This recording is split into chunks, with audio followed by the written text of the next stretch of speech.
And here he is, the man himself, Jason Kelce. And I have to start by asking you a question I've asked a number of players through the course of this week. You look at the structure of this practice, and everybody talks about the difference between this type of practice under Doug Peterson and Chip Kelly. So I ask you this. Which do you prefer, the lightning speed practices of a Chip Kelly or a more rugged type practice like this? That's tough to answer. I think they both are challenging in their own ways, and they both bring their own little nuances to it. So obviously when you're with Chip, everything's go, go, go, go, go. So you don't really have time to really regain your composure, regain your breath. And it's structured like that because that's the way the game is. Mm-hmm. So that's the mindset that they try and put you through practice. And they're shorter. And then obviously with Doug's and with the Andy Reid system, you're slowed down quite a bit. And they're a lot more long, they're more physical, they're more grueling. And it's set up to be like that because you have more time to kind of regain your stamina and everything like that. So, having said that, I probably prefer, I don't know, for some reason I've been having a lot of fun this camp. Okay. And I think that a big part of that is because, first of all, they're very physical, so it's very competitive every single day.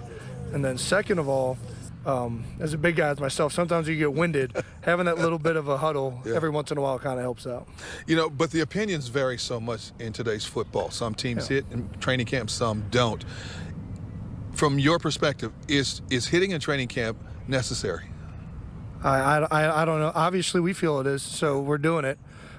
It's whenever you go live, meaning full tackle to the ground, football.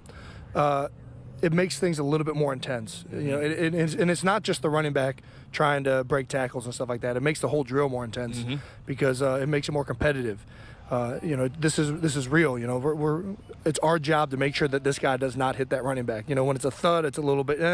You know, you still go with the same mindset, but you know, at the end of the day, you're not going to get the guy killed. Yeah.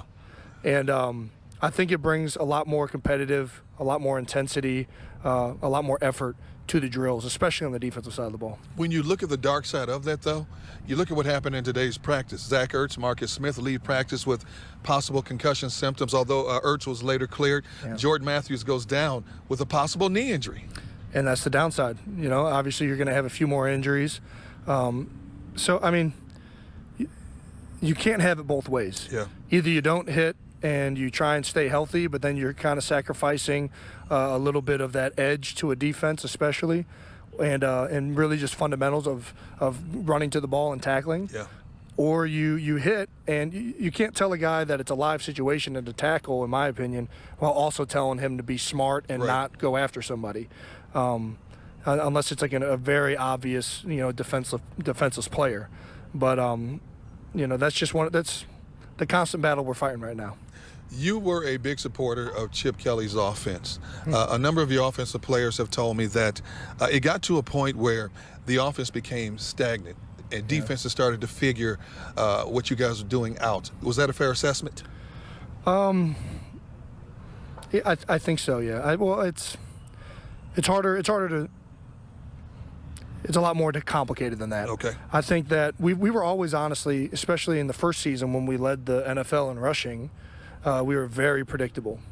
And the difference was, in my opinion, is we had, first of all, Michael Vick starting off who could keep the ball and really run the true read option. And then when Nick Foles was in, we still tried to do a lot of the throws, a lot of the reads off of it. In that offense, when you get stuck into running one play, it's very difficult to not be able to audible. Yeah.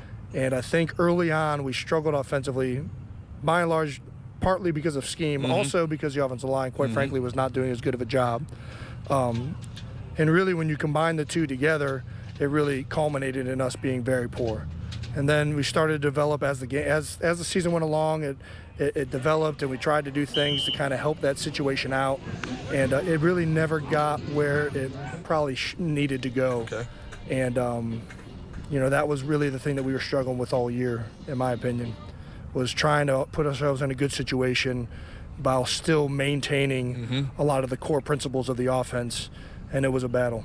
Something you just mentioned, quarterback in this offense has the leeway to audible at the line of scrimmage, which means between you and Sam Bradford, you guys have to set the line protection and the adjustments as well. How has the communication so far in this offense been between you two?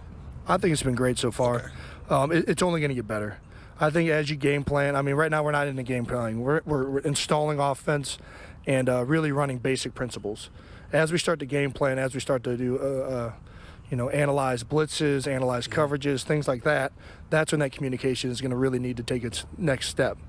And, that's where he has to be in tune to what my call is. And if he doesn't like that call, he needs to get out of that. Yeah. And the quarterback, and I'm a big fan of this in my opinion, no matter what I control the offensive line and the blocking scheme. And I can kind of set that up as good as I think that or as well as it can be for a certain situation. Yeah. But at the end of the day, the quarterback's the one that's going to be hit if it's not right. And also, he knows the route concepts. He knows if I am hot, where do I need to go with the ball immediately? Who do I want to be hot off of? So he understands a lot more of that than I do. So I think it's good for Sam to really take a much larger role in that part of the game. 2015, this offensive line struggled at times with inconsistencies, also had some injuries as well. When you look at the way the offensive line is structured in 2016, how good could you guys be from tackle to tackle? I think we have a lot of really, really good players. This is the deepest I've seen our offensive line in a long time. Went in, signed a few guys in the offseason, drafted some rookies. I think across the board, or outside of the starters, you have other guys that would easily be starting for other teams, in my opinion. I think this is the most deep offensive line I've seen since being with the Eagles. Jason Kelce, thank you for joining us on Quick Slants. Stay healthy, man. I'll do my best, yeah, hopefully. Right.